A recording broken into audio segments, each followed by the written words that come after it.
Kita Allah Subhanahu wa taala dengan taufik dan inayahnya dapat lagi kita bersama dalam majlis yang mulia ini. Mudah-mudahan Allah Taala mengabulkan hajat kita, mengampunkan segala dosa-dosa kita, dosa kedua ibu bapa kita, anak isteri kita, guru-guru kita, sahabat adik kita, jiran tetangga kita dan seluruh kaum muslimin, muslimat, mukminin dan mukminat. Diberi keberkahan hidup dunia dan akhirat, dijauhkan dari segala bala malapetaka, wabak, penyakit dan sebagainya. Dijauhkan kita juga dari fitnah-fitnah akhir zaman. Mudah-mudahan diberkati kehidupan kita dunia dan akhirat berkat Nabi kita Muhammad sallallahu alaihi wasallam. Amin ya rabbal alamin. Dan mudah-mudahan kita dimatikan dalam husnul khatimah. Amin ya Allah ya karim ya rahman ya rahim. Al-Fatihah ila Rasulina sallallahu alaihi wa sallam min al-anbiya wal mursalin wa alihi wa ashabihi ajma'in. Summa sadatina Abu Bakar wa Utsman Ali وزيد رسول فاطمة رضي الله عنه عمر الحسن والحسين سيدنا عبد الله جابر صديق وسلكة سيدنا علي وربي نجد الباب يوم عادي إلى الله نبي سلك مكتب محمد بن علي بعلوي وسيدنا من الشافعي شعري وظالم قرني وسلم وطا إلا سيدنا شيب وخير من النور يكد الموري الصيد عن القدري وسيدنا الوقف بالحمد بالحمد بنا سكر نبينا ومحضر سكرا وكسكرا وأصولهم وأفضل من الله الجنة علينا من بركاتهم وأسرار الدين والآخرة. ثم إلى سيدنا كتب المعنى سلطان أكبر شمس جمعه وحينكم الله قبل أولاد من الأقطار ويسن شيخ وكل زورة نسمك عن وبة جابر بن حمد ومن جابر بن علم بن قادر وحمد سيما سنة الزين الله عنه قبل عدول محمد بن علي بجابر العالي وسيدنا محمد بن زين الله العالي وسيدنا زين العابد يمن سلسلة عين درسية وأصول عمر برعيش من الله الجنة علينا من بركاتهم وأسرارهم وأنوارهم ونفاتهم دين الآخرة. ثم إلى رسينا فخرج الشيخ بن سالم أحد سالم محمد بن سالم والله وجل أحمد بن شهيد وسيدنا أبو الأنباء المعطف والعبارة والشهد والبلاد اللهم الحمد في محسن الباسين حضور الجوع عني محمد هدي فقد بني بالرصب إلى أفنى في الله ظاهر ظاهر عمل شيئا قريب قدما بين حب عمل محضر محمد محضر من محضر الله من محضر سيدنا أحمد بن بالفقه بقدر الفقه ومن الفقه ومشكلة ولكن سيدنا محمد فقه سيدنا حب الله بن شاب النبي بن محمد محمد الله بن شاب من شهاب من بن شاب سيدنا أحمد بن شاب ابن الله الشاذلي حسن بن أسهل وشاذلي ابن الشاذلي أحمد الشاذلي وسيدنا حبيب محمد بن علوي الملكي أبو الملكي أبو المعزي الملكي وسيدنا حبيب الله شيخ الله محمد الحبشي كريم الحبشي الحبشي الحبشي يجوا من الحبشي بتنقل الحبشي الحبشي الحبشي الحبشي في قيدان سيدنا محمد الحبشي قني وسيدنا حبيب محمد بن الحبشي سيدنا حبيب محمد بن الحبشي برضي سيدنا محمد سيدنا حبيب بن شيخ الحبشي سيدنا حبيب الحبشي سيدنا حبيب مشي بالجلال فلما يجيب لهم جمع الله عشي سيدنا حبيب الله بن سالم الحدث بكمول محمد حدث سيدنا حبيب محمد سيدنا حبيب حسن جبري مولاي سيدنا حبيب الله بن حي وقرن حي ومن حي سيدنا حبيب وقرن حي سيدنا حبيب سمع الله بن حي سيدنا حبيب محمد بن حدث من محمد حسين محمد صل حدث محمد بن محمد حدث محمد بن حدث مشهور حدث محمد أبقي محمد حسين محمد صل حدث وعظيم سيدنا محمد الله عليه وسلم العباد مكرمة يوم بارك قدم من حجة وصول الآخرة. ثم إلى ولينا وليكم وزنا وأمالكم الخاصة والمسلمين عامة برحمة ومغفرة وضوان إلى حضرة النبي محمد صلى الله عليه وسلم. الفاتحة. الشيطان الرجيم. بسم الله الرحمن الرحمن الرحيم مالك يوم الدين إياك نعبد وإياك نستعين صراط المستقيم صراط الذين أنعمت عليهم غير المغضوب عليهم ولا الضالين آمين. بسم الله الرحمن الرحيم الحمد لله رب العالمين والصلاة والسلام سيدنا محمد وعلى آله وصحبه أجمعين. اللهم رحمة الله من الصلاة والسلام من دائما يبدأ من كله رفع من نبينا حجاب سليم الحاكم كرمنا الله بنا عافية. اللهم اغفر لنا بأنواع معرفتك وابتلنا من حملنا عليك الصلاة تنقلنا من ذكرك ونسكن التقوى والرسول والجسد والأوفية النسل. اللهم اذكر المجد من شر الصبية وحقنا يا أرحم الراحمين يا فتاح يا علي فتاح المكرم يا فتاح يا علي فتاح المكرم يا هذا يا علي من الحياة والرجل يا الله يا كما كبر. وصلى الله عليه وسلم. الحمد لله رب العالمين. اللهم صل وسلم وبارك عليه وعلى آله يا سيدي يا رسول الله يا من له جاء إلا الله إن المسلمين قد جاءوا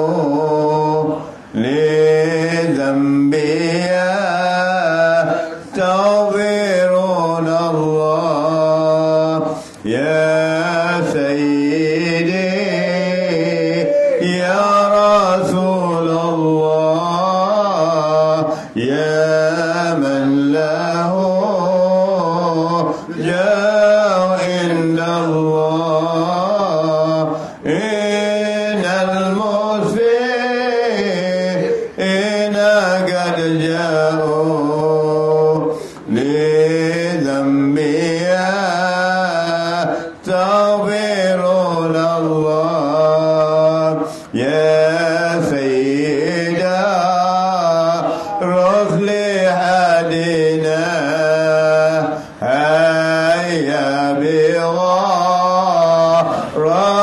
إلينا الآن يا همة سادات الأقطاب ما علينا سر والسرق يا سيدي يا رسول الله يا من له جاء إلا الله إن المسيئين قد جاءوا لذنبي يعتبرون الله نادي محمد صبي الله ذاك ابن عيسى سدى ثم المقدم ولي الله غوث الورى قدوة القادات يا سيدي يا رسول الله يا من له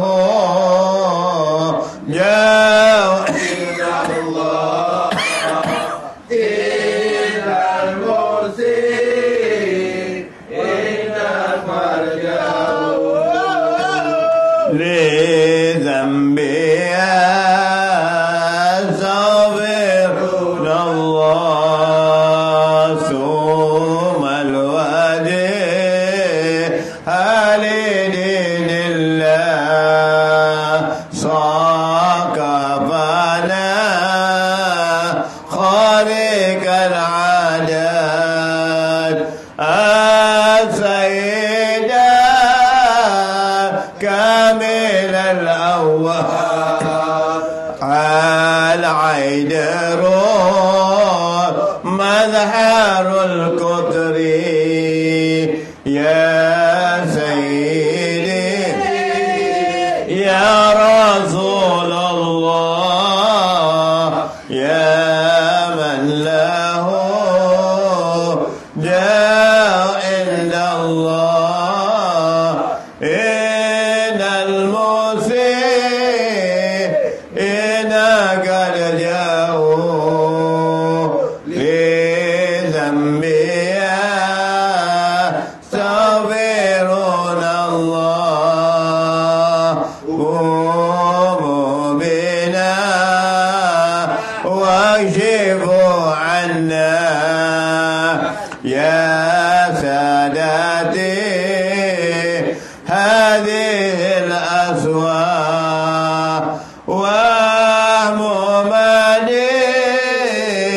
ومدينتكم ولا من جملة الشر والبلوى يا سيدي يا رسول الله يا من له جاء إلا الله إن المسيئين قد جاءوا لذنبي يستغفرون الله يا ذا الحساب والنظم الأسنى والعلم والحلم والتقوى من جدكم وبكم تنجاب سبل البلي يدي والضر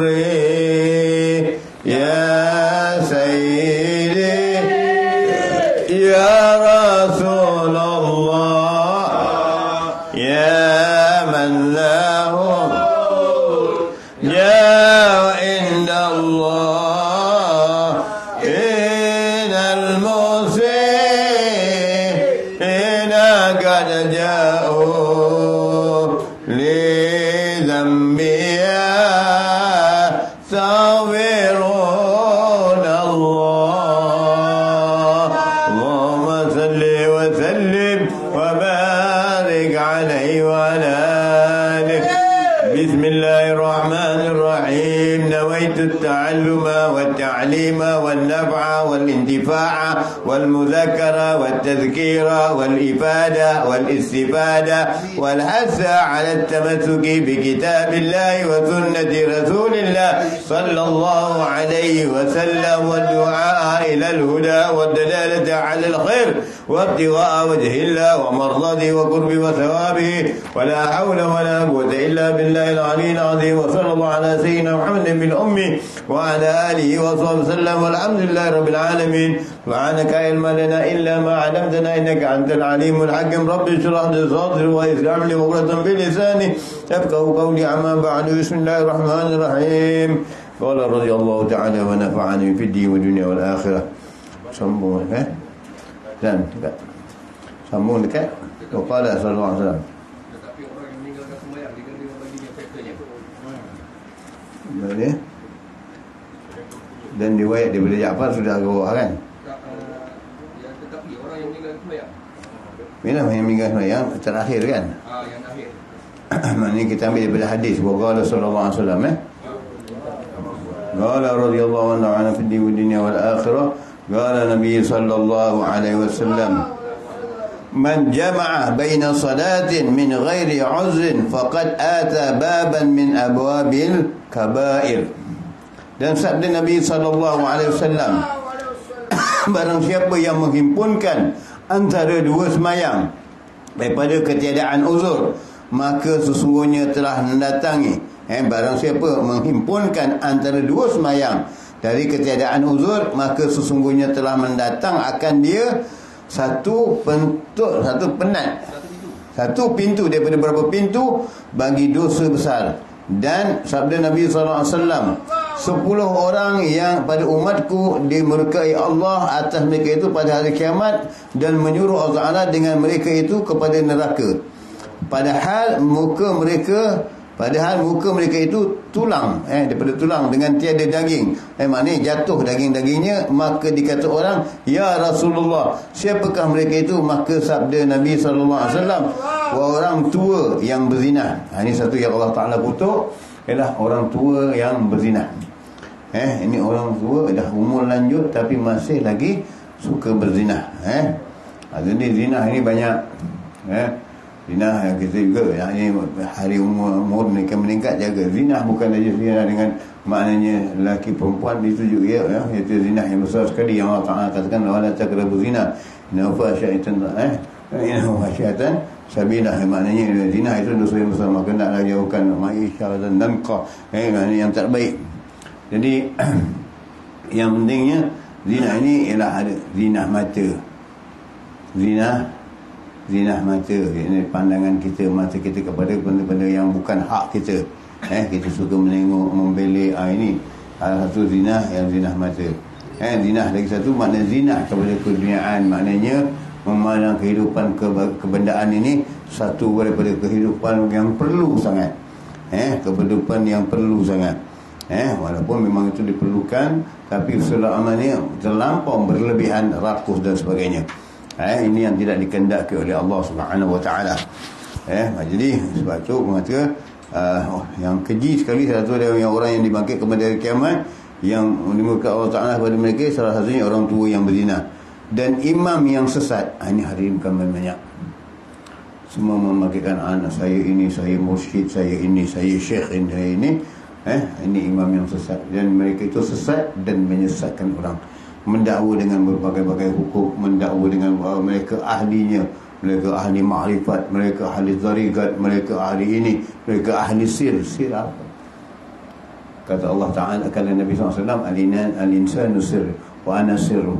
Insan itu, manusia itu adalah sirku, rahsiaku, dan aku adalah rahsia manusia.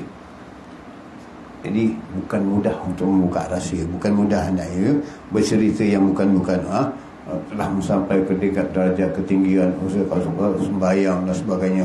Ini yang menyesatkan orang, yang seolah-olah telah sampai ke ma'rifatul Allah Subhanahu wa taala. Bila sampai ma'rifat, sembahyang tak perlu, tapi cari duit berlebihan perlu. Sembahyang tak perlu, cari duit berlebihan. Bekerja dunia perlu, hidup untuk dunia bersungguh-sungguh dari pagi sampai petang perlu. Berpeluh-peluh untuk dunia. Ini rakus pembohongan. Untuk hidup dunia, cari sana cari sini, nak dibulat. Padahal dunia itu walau sebelah kepak nyamuk sekalipun tak ada harga di sisi Allah Subhanahu wa taala. Tapi kejar. Yang mengenal makrifat tak akan mengambil dunia. Yang mengenal makrifat tak akan mengancai pada dunia. Dunia ini sekadar mazra'atul akhirat, untuk perjalanan mereka sahaja. Untuk mereka hidup ini bekerja sebagai untuk perjalanan sahaja, supaya mereka tidak mendadah tangan, supaya tidak mereka tidak meminta-minta kepada orang, supaya untuk menjaga kemuliaan mereka. Itu saja. Tadi tak ada apa bagi mereka itu. Kerana dunia ini hanyalah perantaraan perjalanan. Jadi dirintis itu, tapi tidak rakus. Mereka tidak rakus. Apalagi orang yang mendakwa ma'rifah, kenal Allah. Tak. Kalau kenal Allah, kamu tak rakus.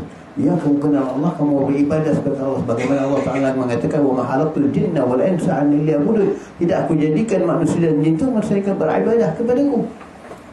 Kalau kenal Allah, bagaimana kata Imam Junaid al-Baghdadi, kamu itu diwajibkan untuk itu. Kalau kamu kenal Allah, maka kamu beribadah. Kamu beribadah kepada Allah semata-mata. Apabila seorang ibadah, kamu telah mengenal ma'rifat. Kerana pada ma'rifat Allah mengatakan, rezekimu ditanggung oleh Allah. Serah. Tapi kamu dalam bab mencari rezeki berlumba-lumba. Berkena dulu sana sini, menipu sana, menipu sini, tipu ambil sana, ambil sini, dihilang sana, hilang sini. Bahkan hutang tak bayar, bahkan menipu orang, mengambil hak orang, menyombong. Ini apa? Apa yang ada dengan ilmu ini? Tak ada apa. Kenal makrifah, ada lagi yang kenal makrifah yang kita serah bersama dengan Allah. Bersama dengan Allah, bersama dengan kita. Yang ada mengatakan begitu. Ini apa? Kalau kamu bersama dengan Allah, seperti Sayyidina Ibrahim AS, dicampak dalam api tidak terbakar. Di dalam cubaan Rasulullah disuruh Nabi Allah Nuh. Dia ada lautan yang luas, waktu datang banjir yang besar, tak karam, tak lemas. Ini dan Rasulullah yang sering yang bersama dengan Allah SWT diambil oleh Allah ngai Mi'raj untuk difardukan salat. Rasulullah salat sampai bengkak kaki. Kamu mengenal Allah tak payah semayang. Pelik. Rasulullah yang dah dijamin Allah Ta'ala dosanya, tiada, bahkan Nabi tak ada berdosa, bahkan yang awal dan yang dahulu yang akan tak ada dosa. Tapi dijamin Allah Ta'ala. Kita tak ada jaminan. Tapi Rasulullah salat bengkak kaki. Engkau makrifat dengan Allah tak payah semayang. Siapa kau lebih daripada Nabi? Lebih daripada Nabi. Nabi diperlukan Allah semayang itu dengan mengikhlaskan Nabi, kemuliaan semayang itu. Dan kalau tak semayang, tak ada hubungan dengan Allah. Kerana as-salat itu perhubungan. Salat itu adalah perhubunganmu dengan Allah. Mustahil orang kamu ada berhubungan dengan Allah kalau tak salat, tak berzikir. Mustahil. Inilah yang dikatakan sesat dan menyesatkan. Ini yang terjadi hari ini. Ini yang terjadi hari ini. Mengaku yang minta maaf cakap lah yang ada syekh tarekat syekh. Ya, yang mana benar, yang mana tak benar.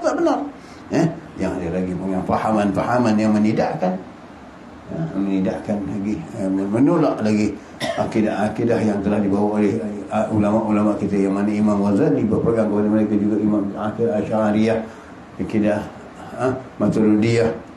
Kamu siapa yang tidak boleh punya akidah? Tak perlu tarikah dan sebagainya. Maka itu yang keduanya, iaitu orang yang imam yang sesat, dan orang yang meninggal mengekal minum arak, dan orang yang menderhaka kepada kedua ibu bapa ini. Orang-orang yang makna yang dikutuk, yang tidak diampuni Allah Ta'ala dosa mereka itu.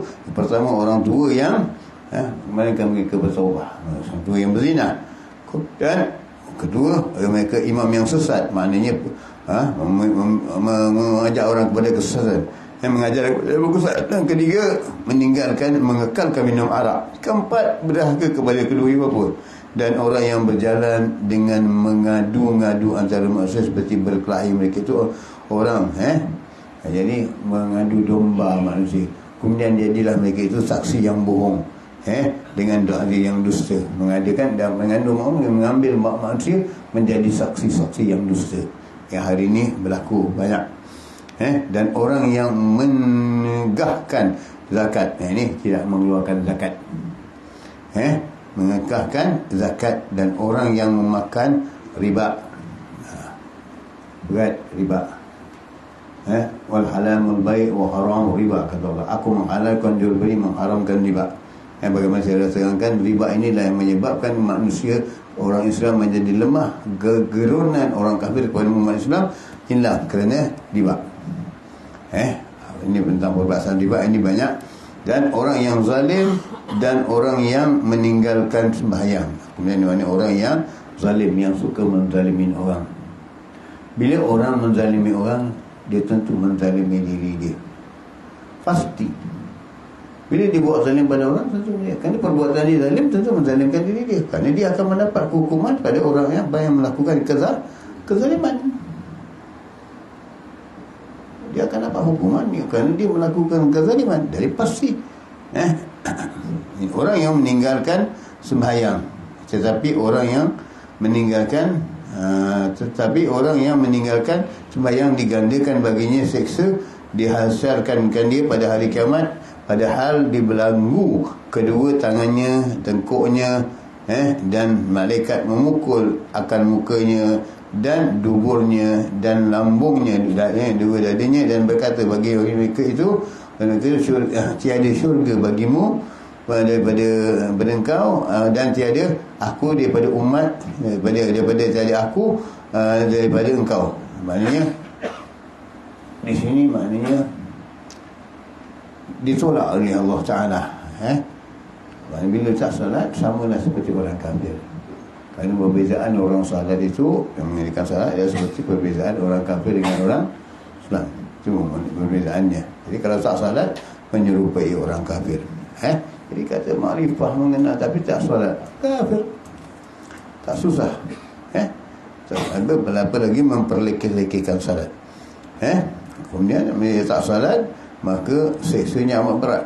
Dibelenggu tangannya, malaikat memukul mukanya dan duburnya dan lambungnya, baginya kita surga. Malaikat dan malaikat bagimu tak ada syurga, kerana kamu dah jadi kafir. Orang kafir kekal di dalam neraka, tak akan masuk syurga.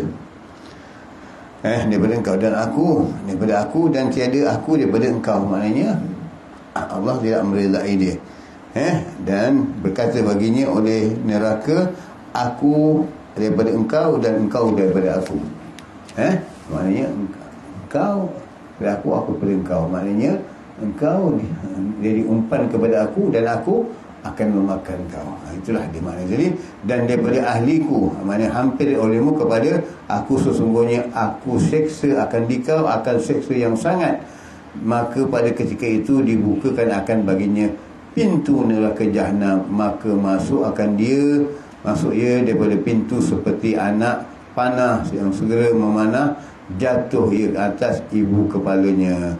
Maknanya seperti ambil busa panah langsung masuk ke neraka, dan hingga kepada Fir'aun. Dan bersama itu, di dalam neraka itu ada mereka itu bersama dengan Fir'aun, ada bersama dengan Hamam, ada mereka bersama dengan Karun, dan pada lapisan bawah daripada api neraka. Jadi mereka yang tak sembahyang, inilah dia. Jadi siksaan bagi azab orang yang meninggalkan sembahyang, kita dah baca kemarin, ada 15 siksaan. Jadi ingatkan baik semula akan perkara-perkara itu, kerana moga dihindarkan Allah Ta'ala daripada meninggalkan sembahyang. Jelas bila orang meninggalkan sembahyang, wajahnya tak ada nur kerana tak ambil wudu. Al-wudu silatul mu'min. Al-wudu itu adalah cahaya orang beriman di yaumil qiyamah. Jadi kalau tak ada, tak adalah. Dan sabda Nabi SAW, tiada halal zakat bagi orang yang meninggalkan sembahyang, dan jangan kamu diami akan dia. Maknanya jangan buat kawan orang tak solat. Dan kemudian jangan kamu berikan zakat. Jadi kalau ada perlu dia susah, tak payah beri zakat pada dia. Tak layak bagi, kerana tak solat. Meninggalkan sembahyang. Dan jangan kamu diami nak dekati dengan dia, dan jangan kamu sekutukan akan dia, maka bahawasanya laknat turun atasnya daripada langit. Ini Allah, auzubillah min zalika. Jadi ini dia yang kita takuti.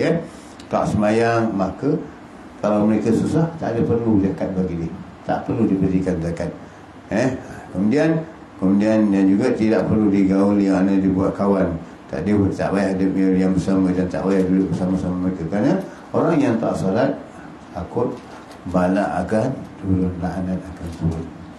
Jadi kalau kita duduk bersama-sama mereka, takut tertumpang tuih. Jadi itulah beratnya salat. Itulah pedih, maknanya tanggungan salat yang kewajipan yang amat besar bagi kita. Jadi jangan meninggalkan salat. Bila meninggalkan salat, hilang segala-galanya. Hilang segala-galanya. Maknanya tidak ada apa lagi. Rugian yang amat besar. Jadi hari ini manusia rumah tangga tidak salat, suami tidak salat, isteri tak tegur, isteri tak salat, suami tak tegur, seolah-olah tak ada apa. Anak tak salat, ibu tak tegur, anak tak salat, bapa tak tegur. Kenapa? Jadi mereka duduk makan bersama, tapi solat tak pernah berjamaah. Salat tak pernah disuruh, tak pernah diperintah. Suruh yang lain boleh, suruh yang ini semua boleh, tapi tentang salat tak diingatkan. Tak diingatkan. Ingat bahayanya kalau meninggalkan solat. Siksaan yang amat berat sekali. Kerana itulah sebabnya Allah menilai seseorang hamba itu sebelum dihisab, Allah melilik salatnya. Betul salatnya, betul lah kesemuanya. Tak betul salatnya, tak betul lah semuanya. Salat itu macam mana? Yang dikatakan betul ialah salat itu mencegah dari kemungkaran. Inna salata tanha 'anil fahsya'i wal munkar. Salat itu mencegah dari mungkar. Jadi kalau perbuatan yang mungkar, hari ni bangkit, saya salat tapi tak pakai tudung, tak apa, itu mungkar. Jadi apa guna salatmu? Salat kamu melakukan kemungkaran. Allah, inna Allah yansuru suwalakum wa amwalikum wala inna Allah la yansuru suwalakum wa amwalikum walakin Allah yansuru qulubikum. Betul, Allah tidak memandang kepada ketampananmu, kepada hartamu. Yang Allah pandang hatimu. Betul. Tapi kalau tak salat dan kalau tak menutup aurat, itu dari perintah siapa? Perintah syaitan. Perintah syaitan menganggapkan kepada kemungkaran. Sebab tu Nabi Allah mengatakan, Nabi apa? Allah mengatakan dalam Al-Quran mensuruh wanita berhijab, menutup hijab, pakai hijab sebab aurat. Bila aurat mendatangkan fitnah. Bila aurat. Jadi suami yang berbangga dengan isteri tak menutup aurat, tapi Allah, tapi dia semayang tapi tak berat, Allah pandang pada hati, ini bahalul dia suami. Bodoh. Kerana inna Allah salatan hanif. Salat itu mencegah pada mungkar. Kalau itu yang kamu buat itu tidak menutup aurat, itu kemungkaran. Bila kemungkaran, bagaimana salatmu akan diterima? Hari ini kita jadi bangga, kita jadi bertekak-tekak, kita jadi isu dan sebagainya. Cukup kalau Allah nak mengingatkan kita, salat mencegah pada mungkar. Ini salat. Berkaitan dengan salat itu at-taqwa. Apa at-taqwa? Imtisalu nawabil wa jiwaru nawahir. Buat yang disuruh, tinggal yang dicegah. Bagaimana yang disuruh, yang dicegah? Kerana Allah lihat pada semayang tadi, ini dia. Salat itu dilihat awal dari sana, kerana membuat yang disuruh, meninggalkan yang mungkar. Masuk dalam at-taqwa. Apa itu taqwa? Al-libas. Al-libas. Al-iman Quryan. Al-libasu taqwa. Iman itu telanjang. Al-libasu taqwa. Pakaiannya taqwa. Kalau tak ada taqwa, bagaimana? Taqwa ini bermakna pakaian. Cuba manusia yang berjalan tak ada pakaian, bagaimana? Kerana pegangan kita takwa. Takwa itu adalah pakaian menutup keimanan kita. Jadi kalau manusia tidak memakai takwa, tak pakai pakaian, bagaimana manusia tak pakai pakaian? Serupa dengan haiwan.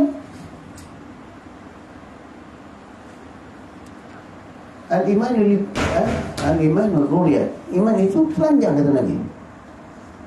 Al-libas itu pakaian takwa. Jadi kemana-mana bawa takwa. Bukan bawa takwa yang tua, bawa takwa keimanan. Bawa keimanan apa takwa itu? Tahu tiap-tiap perbuatanmu dilihat oleh Allah Ta'ala. Dahulu dikatakan murakabah. Dikatakan murakabah kerana ketahuan bahawa tiap-tiap perbuatanmu dilihat oleh Allah Ta'ala. Jadi kalau tak menutup aurat, tak bagaimana perbuatanmu? Mana? Melanggar perintah Allah. Taklah berpakaian. Bagaimana Nabi katakan hari ini, ada wanita yang berpakaian, berpakaian tapi seolah-olah tidak berpakaian, bertelanjang. Itu menutup aurat pakaian, tapi sebenarnya kita boleh kerana terlampau ketat, nampak tujuan yang haram. Suami tak menegah, bahkan menjadi bangga. Jadi banyak mana pakaian takwa, mana keimanan kita, pakaiannya takwa. Kalau takwa ditinggalkan, maknanya iman kita bogel. Bila bogel, diikuti dengan hawa dan nafsu. Diikuti dengan hawa dan nafsu. Maka nafsu itu, hawa itu makanan kepada nafsu itu makanan kepada hawa. Hawa itu adalah makanan-makanan yang perbuatan-perbuatan yang meningkatkan perbuatan tak baik, tak menutup aurat, makan haram. Ini semua menjadikan nafsu, membakar nafsu, menghidupkan nafsu, bergerak dengan rohaniah. Rohaniah menghidupkan kehidupan yang mana membawa kepada kemuliaan, ketakwaan, mendekatkan diri kepada Allah. Nafsu menjauhkan diri kepada Allah Subhanahu wa ta'ala. Inna nafsa la'amalatun bisu. Jadi bagaimana takwa imannya? Kemudian bila dah kata al-iman ghuryan, al-libasu taqwa, bila dah pakaiannya takwa, al-taqwa, maka iman taqwa, al-zinatu, dan perhiasannya. Takwa mesti ada perhiasannya. Dah ada pakaian, mesti ada perhiasan yang boleh. Bagaimana perhiasannya? Perhiasannya adalah al-haya, malu nak buat maksiat. Kalau malu di hadapan manusia, ramai tak berguna. Bagaimana kata Abu Hurairah, alayka bittaqwa bisirri wal halal. Hendaklah kamu bertakwa kepada Allah dalam keadaan kamu sendirian atau keadaan kamu bersama ramai. Bukan sendirian kamu buat cerita lain. Dalam keadaan beramai, kamu tawaduk, rokok, ini bohong. Murakabah kamu tak ada. Kata kamu kalau kamu bermalu, kamu ada sifat malu, mana kamu tahu yang melihat kamu adalah Allah. Allah yang melihat kamu, Allah yang dekat dengan kamu, Allah yang memerhatikan kamu. Murakabah, berjaga-jaga dalam membuat sesuatu, kerana kau, Allah melihat kamu. Jadi kalau kamu membuat yang haram, bagaimana? Al-libasu taqwa, al-libasu taqwa, wa zinatul haya, wa thamaratul, buahnya apa? Buahnya ilmu. Tak belajar ilmu, maka tafsirannya berbagai-bagai. Tafsirannya mengikut hawa nafsu, kerana tak punya ilmu. Tafsirannya mengikutkan selera sendiri. Maka inilah datang ulama sesat. Inilah datangnya kerana tafsirannya mengikut hawa nafsu. Ini. Jadi bagaimana takwanya tadi? Takwa itu pakaian. Kalau tak berpakaian, malu tak malu. Kalau kamu rasa tak pakai pakaian, tak malu, serupalah macam haiwan. Serupalah macam haiwan, berjalan lah di muka bumi tanpa pakaian. Kerana tahu perbuatanmu, mesti ada malu dengan Allah. Kerana perbuatanmu dilihat oleh malaikat makhluk lain mungkin tak melihat kamu, tapi Allah melihat kamu. Bagaimana kamu menafikannya kalau aku memenuhi? Inilah dia. Jadi perhatikan keimanan itu. Jadi dengan solat itu tadi, kalau tak ada solat, tak ada ini semua. Tak ada takwa, tak ada apa, tak ada semuanya. Tak ada takut dengan Allah, tak ada rasa malu, tak ada apa. Kerana solat itu tak ada yang pertama, kerana tak solat, kerana tak berilmu. Tak berilmu. Berilmu, tapi ilmu yang datang kepada kesesatan, mengikut hawa nafsu. Itulah dia. Kita ambil sikit pada malam ni, sambung bab dengan bab solat sunat. Bismillahirrahmanirrahim. Radhiyallahu ta'ala wa nafa'an bi dunya akhirah. Pada bab yang ke-15, pada menyelesaikan kelebihan solat sunat dan hikmah disyariatkan, disyarakkan sembahyang sunat kerana menyempurna dengannya bagi fardu jika datang kurang padanya. Wa qala sallallahu alaihi wasallam, man shalla fil yawmi wa layla wa laylati nata asharata raka'atan tatawwa'an banallahu lahu baitan fil jannah. Ya Allah, amin ya rabbal alamin.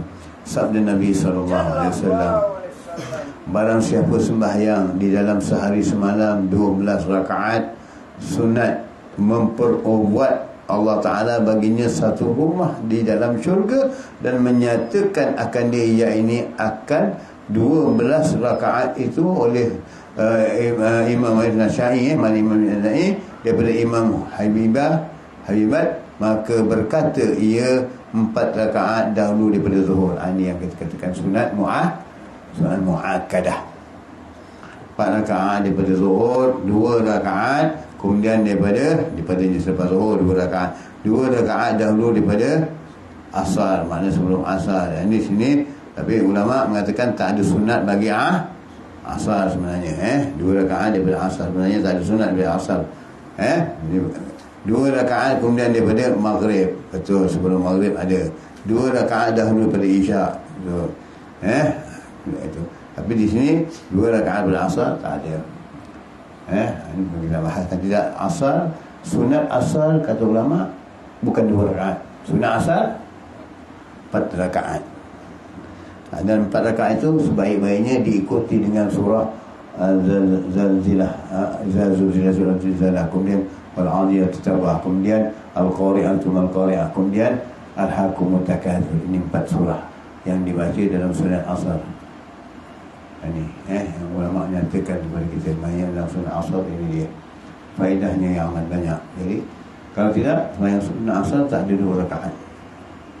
Jadi sebab semua dalam sembahyang muakkad, dalam sembahyang yang dikatakan sunat muakkadah, kalau Nabi di dalam negeri, Nabi buat semuanya. Kalau Nabi musafir, Nabi buat yang ini je. Jadi kita kira sebelum subuh 2 rakaat, sebelum zuhur 2, selepas zuhur 2 rakaat. Ini Nabi dalam musafir. Sebelum zuhur, lepas zuhur 2 rakaat. Maghrib 2 rakaat. Selepas maghrib 2 rakaat. Dan selepas isyak, sebelum isyak 2, dan selepas isyak 2. Jadi 12. Yang ada katakan sebelum isyak, Nabi buat terus kepada lepas isyak, jadi 10. Ini yang sunat muakkadah. Yang ghairul muakkadah ditambah. Sebelum subuh 2, sebelum zuhur 2, jadi 4. Selepas zuhur 2, jadi 4 lagi. 4, 2, 4, 10. Betul? Selepas maghrib 2, 12. Selepas maghrib 2, sebelum isyak 2, 16. Selepas isyak 18. Asar belum, asar. Sebelum zuhur 2, sebelum subuh 2, sebelum zuhur 4, selepas asar, lepas zuhur 4, jadi 10. Betul? Sebelum asar 4, jadi 14. Selepas maghrib 2, jadi 16. Selepas Isyak 2, 18. Kemudian masuk sebelum Isyak 2, sebelum Maghrib 2. Jadi 22. Itu yang Nabi amalkan. Kalau kalau Nabi tidak musafir, kalau Nabi musafir, maknanya Nabi yang muakkadah tadi. Jadi itu dia. Jadi sunat ini, jadi ini sunat. Kerjakanlah sunat-sunat ini. Sekarang kurangnya sunat zuhur, sebelum zuhur tak dapat 4, 2. Begitu juga selepas zuhur. Kerana sunat itu menampakkan waktu zuhur itu waktu matahari terik, waktu dihidupkan api neraka. Bila salat zuhur maknanya sebelum sunat dan selepas zuhur, Allah menghindarkan kita. Nanti kita akan bahaskan hikmah-hikmah dia dalam minggu datang tentang akan salat ini yang salat yang dalam yang dikatakan salat muakkadah ini. Kita akan terangkan minggu depan yang kita bahaskan satu persatu tentang faedah-faedah yang sama salat 4 rakaat apa semua ni, bagaimana yang dibahaskan oleh Imam Ghazali dalam Ihya Ulumuddin. InsyaAllah kita akan terangkan itu. InsyaAllah mudah-mudahan. Amin ya rabbal alamin.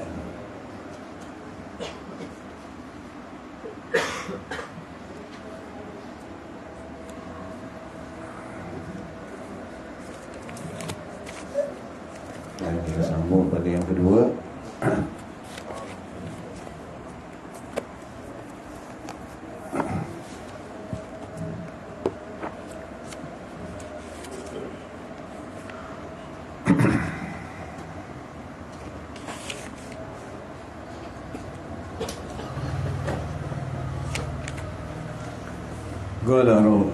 قال رضي الله تعالى ونفعنا به ونفعنا بالدين والدنيا والآخرة.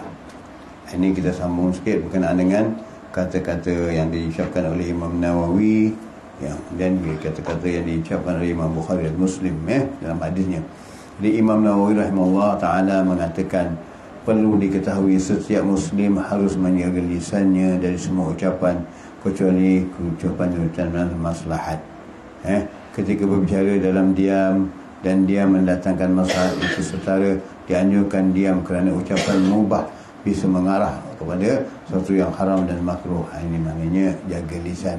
Padahal Imam Nawawi bagaimana pesan Nabi SAW, kalau lebih baik kalau kamu berdiam, lebih baik diam. Jika tidak, kalau kamu anjurkan atau jawablah dengan yang baik. Bahkan inilah yang sering terjadi, sementara keselamatan tidak bisa diganti dengan apa-apa.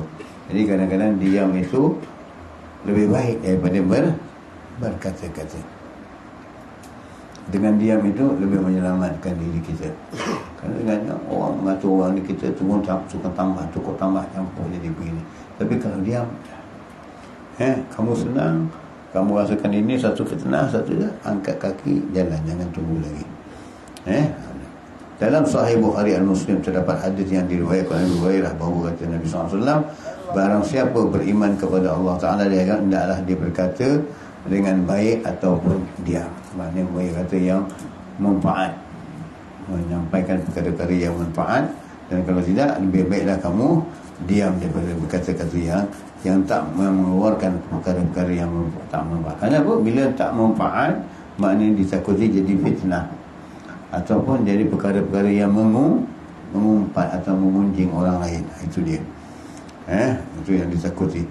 Kemudian dalam Sahih Muslim lagi, bagaimana dalam Sahih Muslim daripada Ibu Sahih Ibn Sa'ad meriwayatkan Rasulullah SAW, barang siapa yang menjamin untuk apa mendapatkan di antara janggut dan kumis serta apa yang terdapat di antara kedua kakinya, ku jamin dalam syurga. Maknanya bagian yang kita sudah bahaskan, maknanya keutamaan, maknanya barang siapa yang menjamin untukku apa yang terdapat di antara dua janggut dan kumis, dua janggut dan kumis, ini maknanya dua janggut dan kumis, dijaga dengan baik serta apa yang terdapat di antara kedua kakinya, ku jamin untuknya syurga. Maknanya kedua kakinya maknanya tidak ke tempat-tempat yang tidak baik. Kerana janggut dengan kumis ni apa maknanya? Di antara dua janggut dan kumis ni terdapat di antara dua janggut dengan kumis ni apa dia? Mulut, lisan. Jadi antara dua janggut dan kumis, di kumis ni misai dan janggut ni adalah mulut, bibir di dalamnya, gigi bibir di luar, Di dalam bibir ada gigi dah. Dinamakan lisan.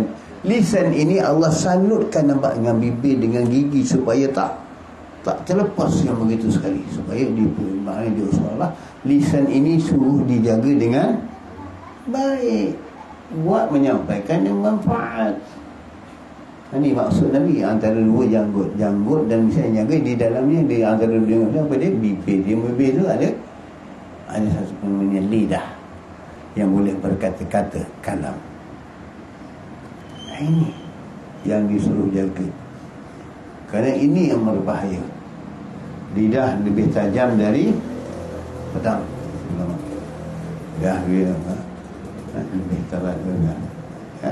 Dan begitu juga kata Nabi SAW, manusia yang baik adalah al-muslimu dan silmanan min lisan wa yadi. Mana dia orang Muslim itu adalah orang Islam yang terselamat daripada min lisan wa yadi, daripada lidahnya dan tangannya. Begitulah kata Nabi juga tentang ku jamin terdapat di antara kedua kaki, kakinya tidak melangkah ke tempat maksiat. Itu dia. Jadi jamin syurga. Boleh jaga ini, kan? Kemudian hendaklah ia bahawa, kan? Dan juga dia apa yang terdapat di antara dua kakinya, ku jamin untuknya syurga. Dua kaki ini, dua kaki. Kakinya, antara dua kaki ini ada satu lagi. Ini dua, ini kaki ini mana termasuklah, kalau kita ambil lah katakan dia terus nanti sampai kepada peha. Betul. Jadi kepala peha sampai kaki itu namanya kaki, betul. Di antara kedua kaki itu apa dia? Kemaluan. Dijaga kemaluannya, jangan buat dia haram. Ku jamin syurga, kata Nabi. Antara dua kakinya, kaki satu jangan bela ke tempat haram. Di antara dua kakinya adalah kemaluan. Jangan mempergunakan pada yang haram. Jadi lidah apa? Kerana lidah ini tempat meletakkan kelazatan.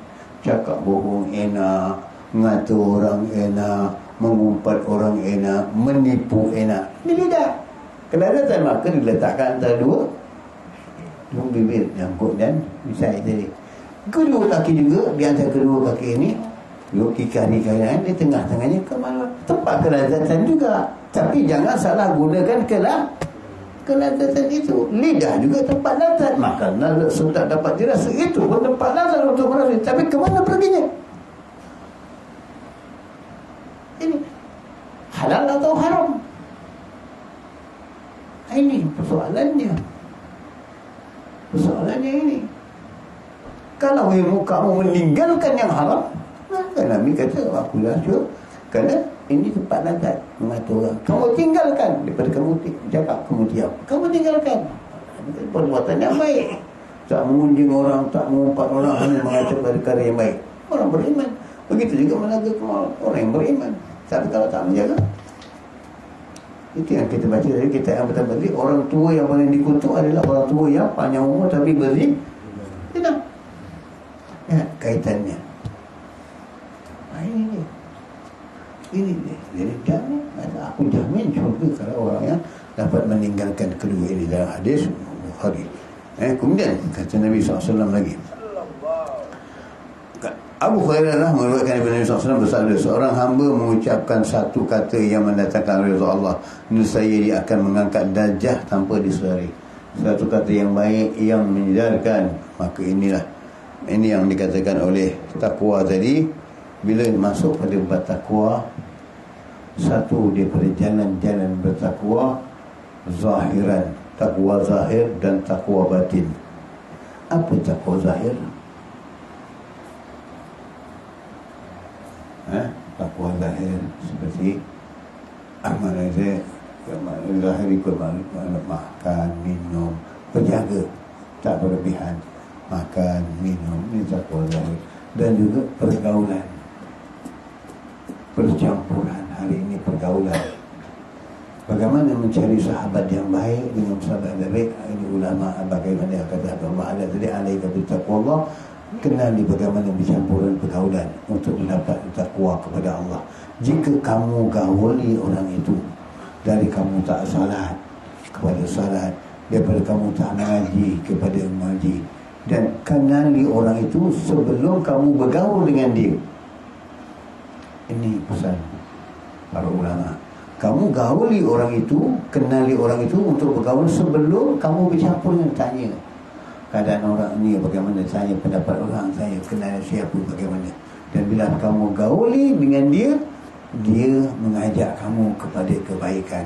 Daripada kamu tak salat kepada salat, daripada kamu tak mengaji kepada kamu mengaji, daripada perbuatan kamu yang sombong muka kepada perbuatan kemah, tawaduk, merendah diri dan sebagainya. Ini yang dikatakan taulan salat kamal yang Allah hadap bersangkan dengan bertakwa, percampuran kamu.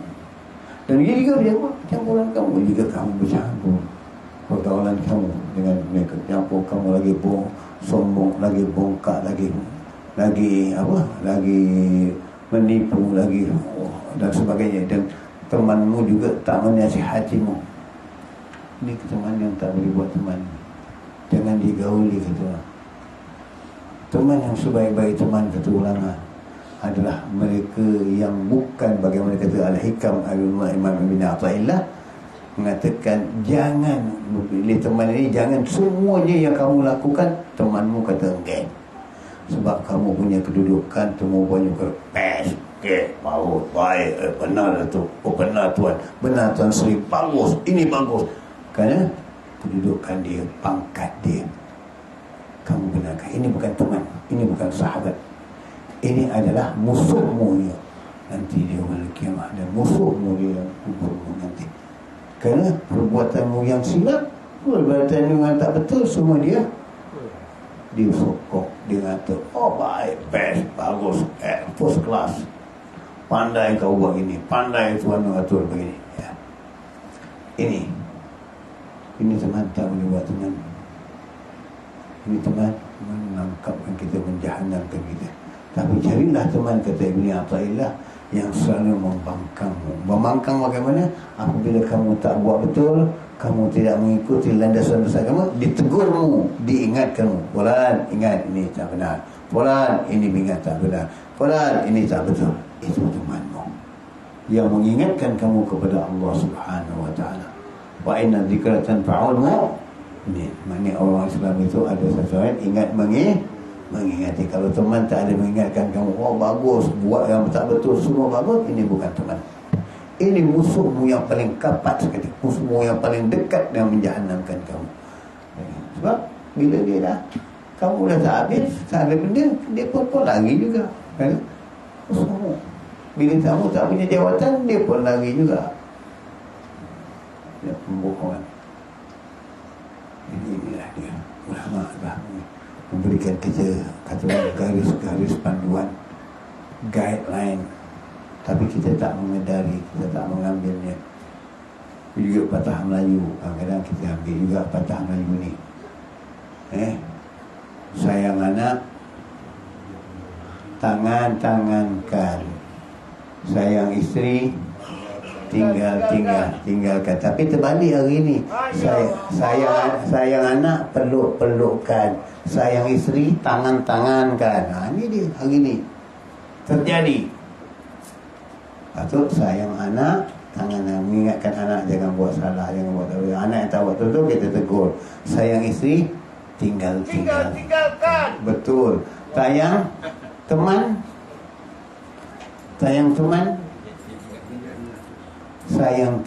ingatkan. Ini tak betul, ingatkan. Selalu beringat-ingat. Sayang cucu, kalau dah jadi atuk, sayang cucu, ya, bukan timbang cucu dah besar, kau nak timbang apa? Allah. Sayang cucu, doakan. Ya, doakan yang baik. Sayang suami, kawinkanlah. Ya Allah. Ini jangan ambil kelas pula, kau balik buat dalil pak. Habis ngajak mampu betul kelas. Suami biar dia jaga baik-baik maknanya. Yang suami itu kena ingatkan. Itu kerana Ada hak pada suami, ada hak pada isteri, ada hak pada isteri pada suami, ada hak suami pada isteri. Jadi kita ingat itu. Jadi inilah peringatan para ulama kepada mengingatkan sesuatu kepada kita. Jadi kita dah buka, para ulama dah tunjuk, tapi kita tak ambil guideline, kita tak ambil apa yang mereka telah tunjukkan kepada, apa yang mereka telah sarankan kepada kita. Kerana kita meninggalkan majlis ilmu, kita meninggalkan majlis yang dalam Sahih Bukhari Muslim lagi, seorang hamba mengucapkan satu kata yang mendatangkan reza Allah, dan saya akan mengikut darjatnya. Begitu juga seorang hamba yang mengucapkan kata-kata yang mengundang kemurkaan Allah, maka tanpa disedari ia akan menghantarnya ke neraka Jahannam. Ini dah ucapan tak baik, akan meletakkannya ke tempat-tempat yang tak baik. Disebutkan bahawa Us bin Saidah bin dan Aqsam bin Absyafi telah berkumpul salah satu daripada mereka berkata kepada, berapa aib yang kau temukan kepada manusia. Ini dua kawan duduk berbual bincang. Saya dia terhitung, seorang kata tak terhitung banyaknya. Yang aku kira ada 8,000 aib. Namun satu perbuatan jika ku pelihara, nescaya akan menutupi semua aib yang ada. Apakah itu? Menjaga lisan. Ini dia. Tidak terhitung dapat manusia, semua aiban manusia kita lihat. Jadi kita cuma cari keaiban manusia, kesalahan manusia, kesalahan orang lain. Kita tidak mencari aib kita, kita tak mencari aib membetulkan diri kita. Ini yang terjadi hari ini. Pasal aib orang kita bongkar, kita cari, kita kena ketahui, kita nak tahu semuanya. Kata orang Melayu, perpatah Melayu, hatta aib dalam kain pun kita nak tahu. Macam itulah maksudnya tadi. Jadi keburukan nak tahu semuanya. Bahkan pada jenazah saja yang telah meninggal diharamkan untuk mencari keaiban jenazah itu. Lihat, ada jenazah yang ada keaibannya, haram je kan. Ada sopak ke, ada bagaimana seorang wanita di zaman Imam Malik kalau saya salah, ataupun Imam Abu Hanifah memandikan satu jenazah. Imam Hanifah saya mandikan satu jenazah wanita.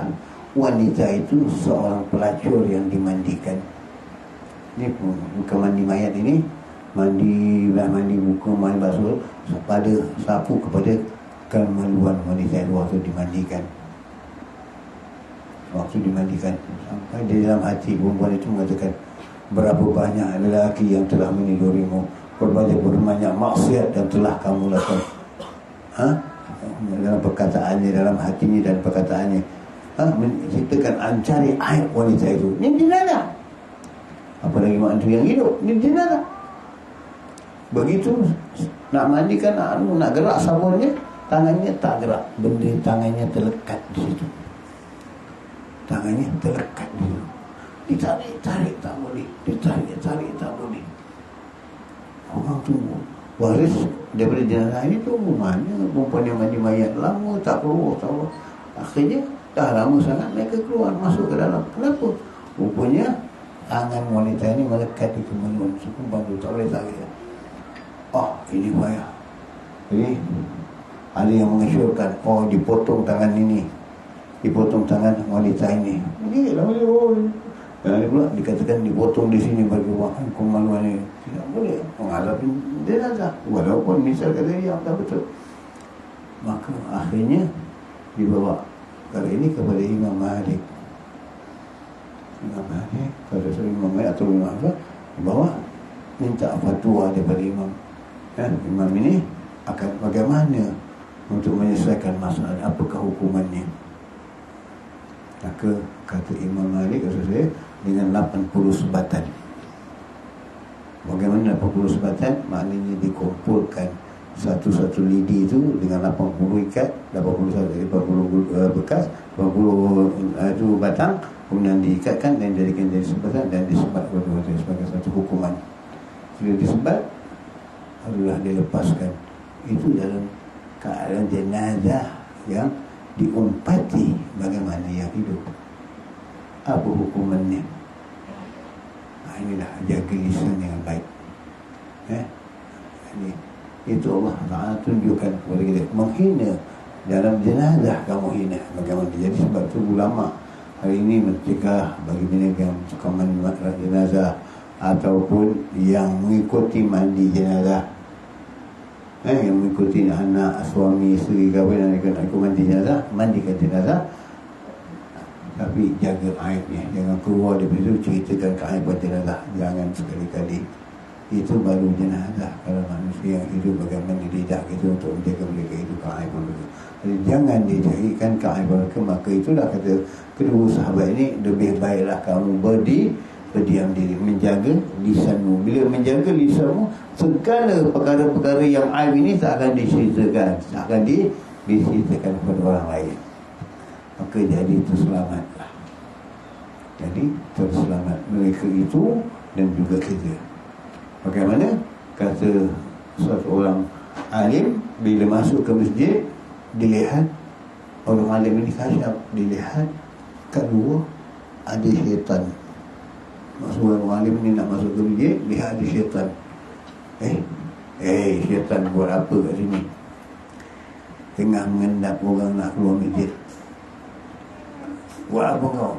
Apa di tangan kau? Ada madu dan ada tali. Ada madu dan ada tali. Apa guna madu dan tali ini? Syaitan tak boleh berbohong pada orang alim.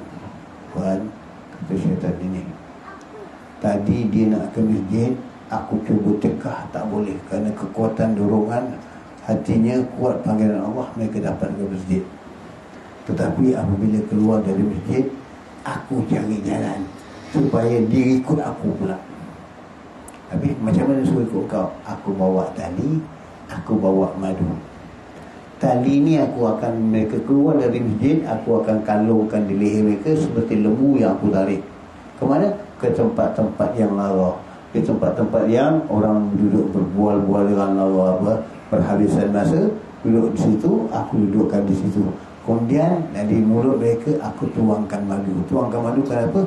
Mengumpat, menghina orang, mencari kesalahan mereka. Aku rasakan madu, tak kalau biar ditambah manis, mengumpat tambah sedap, tambah manis, mengumpat. Kerana tadi di masjid aku nak halang, tak boleh. Sekarang aku hancurkan amalan mereka di sini. Itulah kata Habib Ali bin Muhammad Hafiz, apabila keluar dari majlis ilmu, jagalah lidah-lidah kamu seolah-olah salurkan paip-paip kamu kepada saluran-saluran yang betul. Jangan paip yang kamu telah dapat air yang baik, tapi kamu buang ke longkang, buang ke tempat lumpur yang busuk. Tapi salurkanlah paip-paip itu ke tempat yang baik, ke tempat yang bermanfaat. Itu dia. Mudah-mudahan insya-Allah yang sedikit pada malam ini Allah memberi keberkahatan kepada kita. Amin ya rabbal alamin. Nanti kita sambung lagi.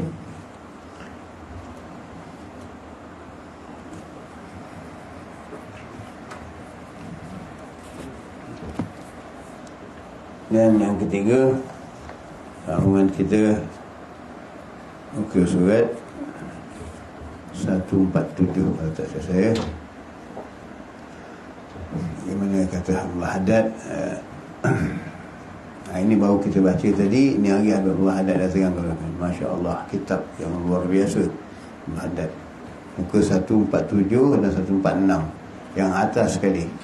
Hendaknya engkau, qala radhiyallahu ta'ala wa nafa'ani fi dunya wal akhirah, hendaknya engkau menjaga salat sunnah rawatib yang telah dianjurkan oleh syariat untuk dilakukan sebelum dan sesudah salat fardu. Jangan sampai engkau memperlekehkan dan tidak sempat engkau lakukan kerana uzur. Jikalau terjadi demikian, maka segeralah engkau menggantikannya. Jadi jangan memandang salat salat rawatib itu mudah. Ambil kesempatan. Hendaklah engkau menjalankan salat dengan khusyuk, hati yang hadir, berdiri dengan baik, membaca dengan tertil dan renungan, menyempurnakan rukuk, sujud, rukun dan lain-lain. Jadi di antara rukuk, sujud ni ada satu rukun lagi namanya Thama'nina. Jadi kalau tak ada Thama'nina, salat tak sah. Macam patuk ayam, patuk padi. Ini Thama'nina penting. Berapa kedar Thama'nina? Ada sekedar bacaan Subhanallah. Thama'nina.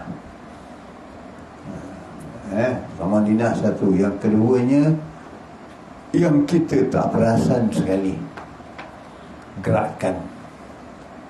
Ini yang terjadi banyak kan, melebihi gerakan. Bagaimana saya katakan melebihi gerakan? Minta maaf saya tak boleh tunjuk sikit. Melebihi gerakan yang kita tak perasan. Bila kita lepas rukuk, i'tidal, sami Allahu liman hamidah, cukup. Tapi sami Allahu liman hamidah, rabbana lakal hamd, ini yang terjadi banyak. Itu batal salat kerana lebih daripada 3 kali. Ni sekali dah 2. Jadi sami Allahu liman hamidah, rabbana lakal hamd. Tapi yang hari ini seolah-olah sembahyang itu satu dinar, sami Allahu liman hamidah, rabbana lakal hamd. Macam ini terjadi banyak, tapi orang tak perasan, tak perhatikan. Jadi ini gerakan, harus perhatikan gerakan kita. Tapi hari ini kita seolah macam macam ambil lewa lah. Jadi kita kena ingat baik-baik salat kita tu. Kalau tidak, sia-sia salatnya. Dia buat tapi tak buat salat, tapi seperti orang tak salat. Ini dia. Sangat rawatib itu. Itu dia. Jaga rukun-rukun. Rukun terbagi kepada berapa? Rukun berapa bagi? Dalam semayang rukun bagi 11. Itu jenis-jenis rukun. Saya tanya rukun berapa terbagi? Rukun kauli dan rukun fi'li saja. Mana ada 13?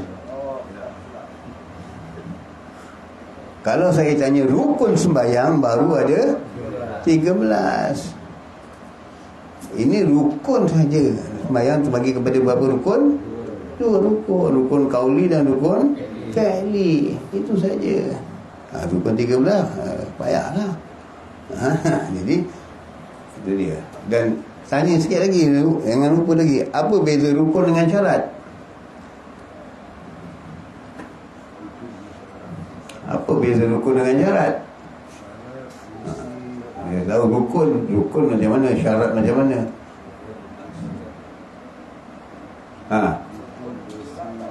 Dia tu pasal kau tak tulis, main pakai ingat, tua sikit lupa. Sebab tu disuruh kata Habib Ali bawa ke buku kalam catat. Bila umur dah lanjut, jadi macam pak bandi, ayam melanggar batu. Batu. Inilah dia. Itu pesannya Habib Ali bin Muhammad Al-Habsyi, supaya kalam itu dapat ditulis, mencatatkan, supaya kalau kamu lupa, kamu boleh ingat ulang balik. Tapi kalau kamu dah meninggal, kalam itu boleh manfaat kepada yang lain, catatan yang lain. Ini dia. Tapi bagai ingatan, bagai ingat tak tua, hafal, alhamdulillah lah. Dan ini dia. Jadi apa beza rukun dengan syarat?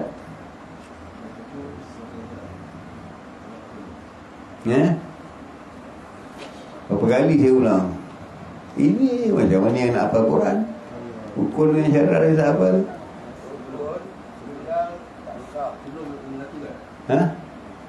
Rukun dilakukan dalam amal ibadah, bukan dalam salat saja, dalam amal ibadah. Syarat sebelum amal ibadah. Jadi syarat sah semayang, apa dia syarat sah semayang? Tempat jauh daripada najis, untuk orang itu syarat semayang. Rukun yang berlaku dalam semayang, Fatihah, i'tidal, rukuk, itu namanya rukun, berlaku dalam salat. Syarat sebelum salat. Syarat sah semayang apa dia? Islam, itu dia. Kemudian menghadap kiblat, berdiri tegak, itu namanya syarat. Itu dia. Jadi syarat sebelum dibuat amal ibadah. Rukun dalam amal ibadah. Syarat sah puasa Islam, balik macam gitu lah. Kalau syarat puasa apa dia? Ini dia, merdeka, syarat sah puasa. Kata siapa? Syarat puasa. Gitu syarat sah puasa. Jadi rukun dalam puasa. Jangan mengumpat, jangan mencari, jangan mengasih orang. Ini. Dan dalam buku dalam buku puasa, jangan cari perkara yang membatalkan, mencari rungan-rungan. Dalam buku kena jaga ya perkara-perkara yang membatalkan. Jadi inilah. Jadi begitulah dengan kita kena bagi hadat ini ingatkan kita untuk lakukan salat, menghindari segala sesuatu yang mengurangi nilai salat atau menyebabkan dia. Kerana sesungguhnya jika engkau melakukan, maka salatmu akan keluar dengan keadaan putih bersih. Dan berkata, semoga Allah menjagamu sebagaimana engkau menjagaku. Jikalau tidak, maka ia akan keluar dengan keadaan hitam pekat. Sambil berkata, semoga Allah menyanyiakanmu bagaimana engkau menyanyiakan aku. Jadi ini doa salat. Kalau kita jaga salat dengan baik, salat akan mendoakan kita. Kalau kita tak jaga salat dengan baik, sembahyang lebih kurang, sembahyang lebih kurang. Yang penting aurat-aurat dalam salat. Ini yang penting. Aurat-aurat dalam salat. Kita lihat hari ini banyak orang ambil mudah tentang aurat. Baik wanita, baik lelaki, khususan lelaki. Kerana kita jumpa di masjid banyak apabila pakai baju seluar ketat luar biasa sampai baju singlet. Jadi bila pakai baju macam singlet itu atau baju panas, kita rokok nampak antara rokok tu nampak dia punya belakang ni, tulang belakang, maka maka tak sah sembahyang. Tapi mereka tak ambil ingat. Pakaian kena jaga baik-baik. Pakaian salat kena. Lagi satu, pakaian merupakan adab dengan Allah Ta'ala. Pakai singlet, I know you, you know me. Main si Bengali. Wah, bukan main mayang. Dengan Allah Ta'ala. Bagaimana Wonder Man, Spiderman ni gambar Allah dengan Spiderman. Cuba kau pergi ngadap tuan aku dengan pakai baju Spiderman je ni. Cuba. Kenapa dengan mereka manusia ini kamu punya adab? Kenapa dengan Allah kamu tak punya adab? Padahal Allah tu lebih agung dari raja-raja. Malikul mulki. Tapi kenapa kamu tak punya adab? Dengan raja-raja, dengan sultan, dengan ini, dengan pemerintah, dengan siapa pun besar, kamu adab. Oh, tahu, tak boleh pakai baju Spiderman dengan adab Tuhan. Mereka. Cuma kedatangan mereka. Awak tunggu, bukan baju Spiderman. Majlis buat banyak. Buat undangan pakai baju Spiderman. Tak pakai baju Spiderman, wajah aku. Ini apa tulisan-tulisan. Gimana? Protokol tak? Ada protokol pakaian kemas. Bersih. Tutup aurat. Ada long sleeve pula lagi. Kenapa dengan Allah tak ada adab? Kalau dah dengan Allah tak beradab, bagaimana kamu beradab dengan manusia nanti? Bagaimanakah kamu punya adab dengan manusia? Ini yang penting. Tapi kita mengambil remeh. Kerana Allah itu Malikul Mulki, kita tak nampak di hadapan mata. Raja, tuanku, sultan kita nampak, pembesar kita nampak di depan mata. Maka kita takut. Maka sebab itu kita bila bermaksiat, kita malu dengan manusia tapi tidak malu dengan Allah. Jadi inilah jadinya. Kerana pakaian kita, persembahan kita kepada Allah Subhanahu Ta'ala. Andai nak. Ini dia. Ini bagaimana? Timbangkan adab kita. Kerana Islam ini terdidik dengan adab. Nabi mengatakan,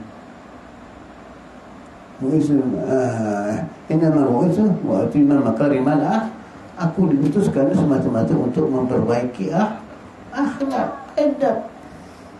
Jadi bagaimana kita dengan adab dengan Allah Ta'ala, dengan orang lain kita punya adab dengan Allah Ta'ala, dengan profesor kita punya adab, malu, segan, ini, itu, macam-macam.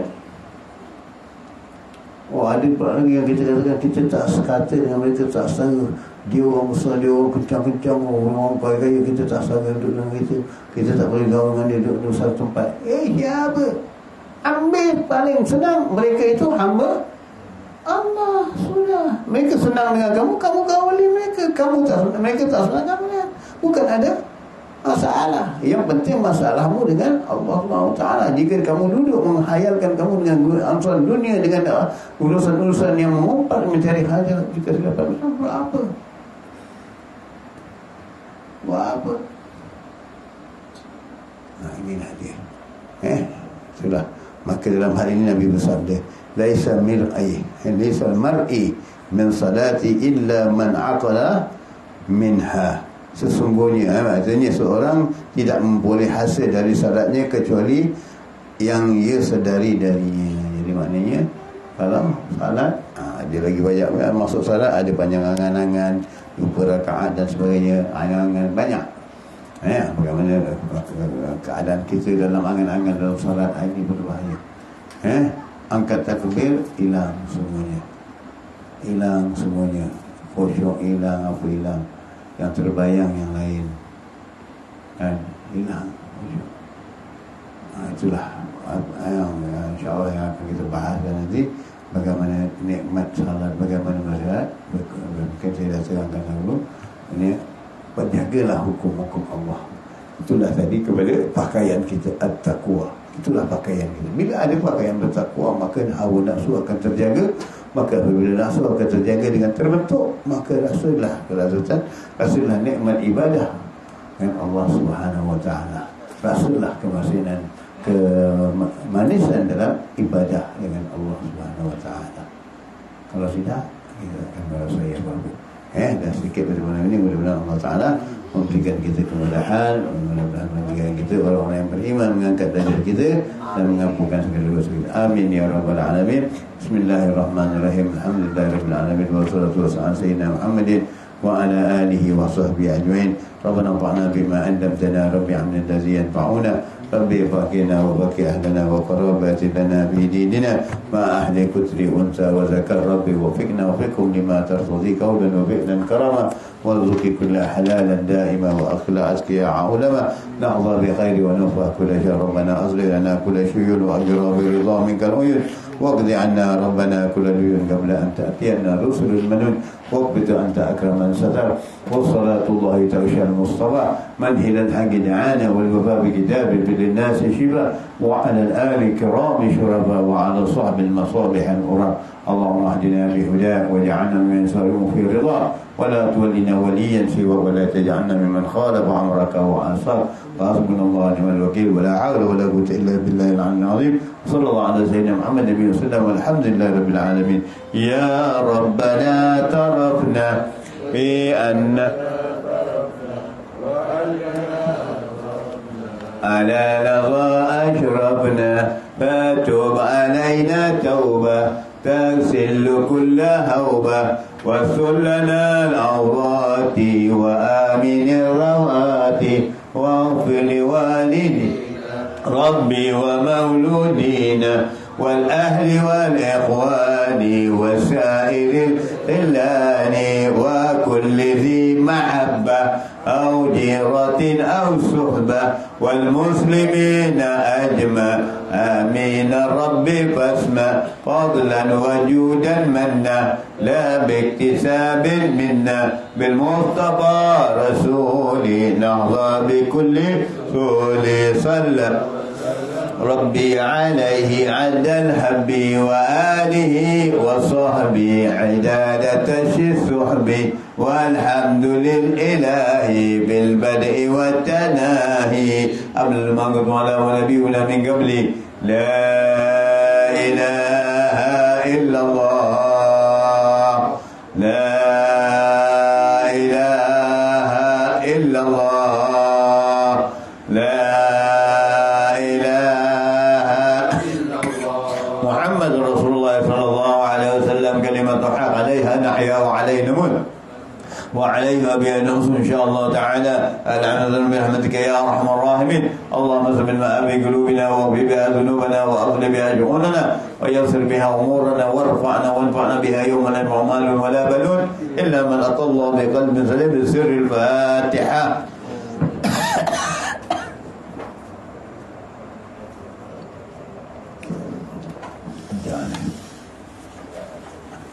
يا الله بها يا الله بها يا الله بحسن الخاتمة يا الله بها يا الله بها يا الله بحسن الخاتمة لعشرة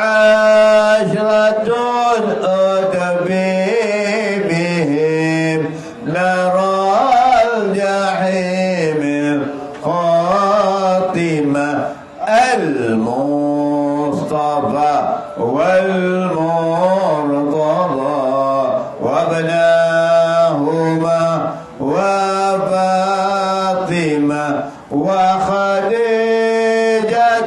الكبرى التي هي لمعالي خاتمة وبعائشة ذات الجمال أم الكمال للعالمة وببنت عمران أم سلام تذل الراهمة وبعافية من أصبحت من كل حول سالمة وبحق جبريل الأمين على صحائف تامة هم خيرتي ودخيرتي في الحاص يوم الطامة وكذاك في دنيا إذا جت العتوب القاسمة وبحقهم يا ذا الجلال وبالصلاة للقائمة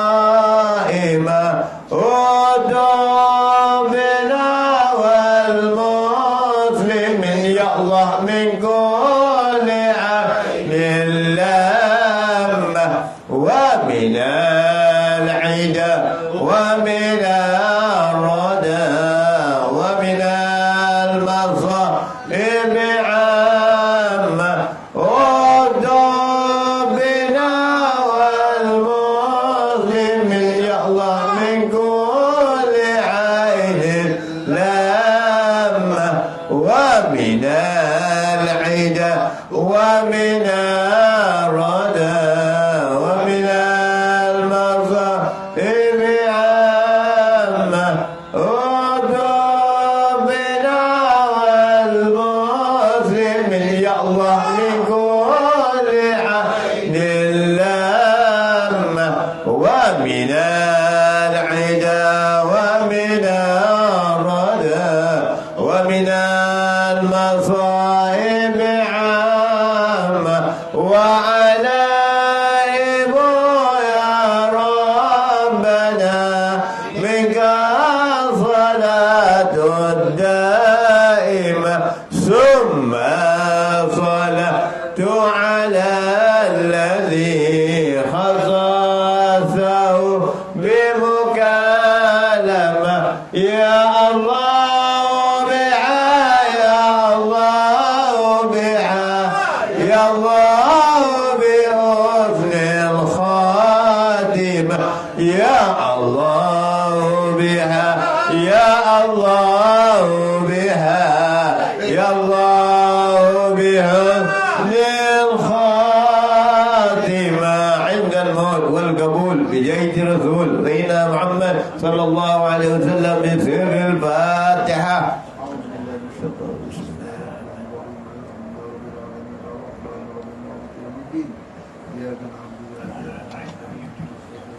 يعني آمين آمين يا ربنا تقبل منا دعاءنا وعلينا إنك أنت التواب الرحيم حسبك الله السلام وأخذوا الحمد لله بالعلم تقبل الله ومنكم تقبل السلام عليكم ورحمة الله وبركاته آمين يا الله